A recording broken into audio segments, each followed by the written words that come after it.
2-3 പ്രാവശ്യം ചെമ്മീൻ ബിരിയാണി ഉണ്ടാക്കി വിജയിച്ചോണ്ടട്ടെ എല്ലാവരും കൂടെ ഈ ചെറിയ ഒത്തുകൂടലിന് വേറൊരു ഓപ്ഷൻ ഞങ്ങൾ ആലോചിച്ചില്ലേ.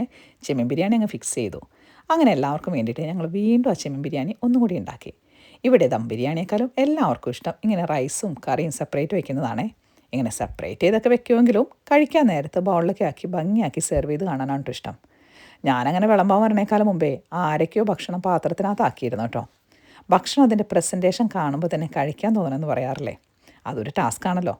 ഞാൻ ഈ ടാസ്ക്കൊക്കെ നോക്കി വളരെ കഷ്ടപ്പെട്ട് വിളമ്പിക്കൊണ്ട് നിൽക്കുമ്പോഴേ ഇവർ തമാശകളൊക്കെ പറയുന്നത് ഞാൻ എൻജോയ് ചെയ്യുന്നുണ്ടെങ്കിലും എൻ്റെ കോൺസെൻട്രേഷൻ മുഴുവനും ബിരിയാണി ഭംഗിയാക്കി പാത്രത്തിൽ സെറ്റ് ചെയ്യലാണേ.